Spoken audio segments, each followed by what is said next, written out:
Hello friends, welcome back to my channel. তোমরা কেমন আছো? আশা করি খুব ভালো আছো। আর আমিও খুব ভালো আছি তোমাদের আশীর্বাদ ও ভালোবাসায়। আর এভাবেই তোমরা ভালোবাসা দিতে থাকো, আর আমিও তোমাদেরকে অনেক অনেক ভালোবাসি। তো সেজন্যই তো রোজ ভিডিও দিতে চাই। হয়তো কোনো কারণবশত হতে পারে না কোনো দিন, তো সেজন্য আমি ক্ষমা চেয়ে নিচ্ছি। তো এদিকে দেখো, আমি সকালবেলায় বিছানাটা তুলে নিচ্ছি। আমি কিন্তু এদিকে সকালে উঠে বিছানাটা তুলছি না, কারণ এদিকে আমার ব্রাশ করা হয়ে গেছে, মেয়েকেও সাজিয়ে গুছিয়ে একটু বেড়াতে গেছে। সকালবেলা একটু বেড়াতে না গেলে খুব কান্নাকাটি করে, তোমরা তো জানোই। তো সেই জন্য আমি ওকে রেডি করে নিচে দিয়ে এসে তারপর আমি এদিকে উপরে এসে আমি বিছানা তুলে নিচ্ছি। আর আমাদের যেহেতু মাটির বাড়ি, তো ওপরে ঘরে না খাট চৌকি কিছু রাখা যায়নি, নিচে আছে যেহেতু।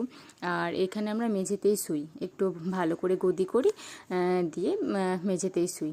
আর দেখো, এই যে আমি বিছানাটা তুলে সাজিয়ে মানে চেয়ারে রেখে দিয়েছি। আর এই পুতুলটা আমার মেয়ের অন্নপ্রাশনের গিফট, মানে পড়েছে আর কি, মানে বন্ধুরা দিয়েছে। তো ওখানে চেয়ারে সাজিয়ে রেখে দিয়েছি। তো আর পুতুলটা না খুব সুন্দর, মানে বসে থাকে, মানে দাঁড়ানো পুতুল না, এটা বসে থাকে। আর খুব বড়, অনেকটাই বড়, দেখে মনে হচ্ছে ছোটো কিন্তু অনেকটাই বড়।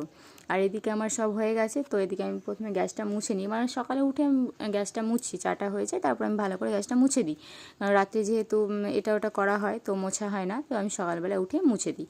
তো মোছা হয়ে গেছে। আর এদিকে না মা, মানে শাশুড়ি মা আর কি আলুটা বনিয়ে রেখেছিল, আলুতে আর বেগুনে আর কি, মানে বেগুন অর্ধেক একটা ছিল, তো সেটাই মা বলে যে দিয়ে দিই, তো দিয়ে দিয়েছিল। তো আমি এদিকে আলুটা ভেজে নিচ্ছি, মেয়েকে যেহেতু খাওয়ানো হয়ে গেছে। আর এদিকে না আমার শাশুড়ি মা খায় না, আমি আর আমার শ্বশুরমাকে। তো কেমন লাগলো